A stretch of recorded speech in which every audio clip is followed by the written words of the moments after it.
മാലിന്യത്തിൽ നിന്ന് വൈദ്യുതി ഉൽപ്പാദിപ്പിക്കുന്ന പദ്ധതി ഉപേക്ഷിച്ച് സർക്കാർ. നിർമ്മാണ ചുമതലയുള്ള കമ്പനികൾ കരാർ പാലിക്കുന്നില്ലെന്നടക്കമുള്ള കാരണങ്ങൾ ചൂണ്ടിക്കാട്ടിയാണ് പദ്ധതി അവസാനിപ്പിക്കുന്നത്. 7 നഗരങ്ങളിൽ പദ്ധതിയുടെ പ്രവർത്തനം ആരംഭിച്ചിരുന്നു. ആഷിഖ് തിരുവനന്തപുരത്ത് നിന്ന് വിവരങ്ങൾ പങ്കുവയ്ക്കും. ആഷിഖ്, ഈ പദ്ധതി ഉപേക്ഷിക്കാനുള്ള കാരണം എന്താണ്? 7 നഗരങ്ങളിലടക്കം പദ്ധതിയുടെ പ്രവർത്തനങ്ങൾ തുടങ്ങിയിരുന്നല്ലോ. അത്തരത്തിൽ വലിയ നഷ്ടത്തിലേക്കൊക്കെ പോകാനുള്ള സാഹചര്യം കൂടിയുണ്ടല്ലോ.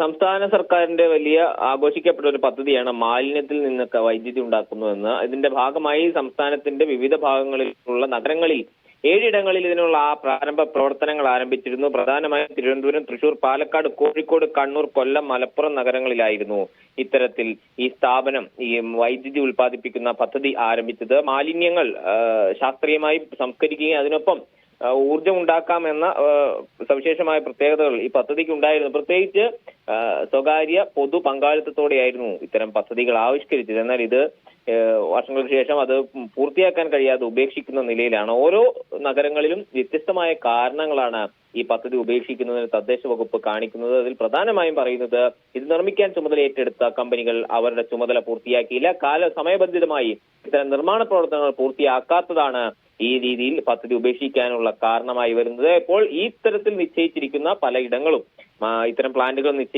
നിർമ്മിക്കാൻ നിശ്ചയിച്ചിരിക്കുന്ന പലയിടങ്ങളിലും സാധാരണ മാലിന്യ നിർമ്മാണം RRF പ്ലാന്റുകൾ അടക്കമുള്ള മാലിന്യ സംസ്കരണ പ്ലാന്റുകൾ നിർമ്മിച്ചുകൊണ്ട് മറ്റ്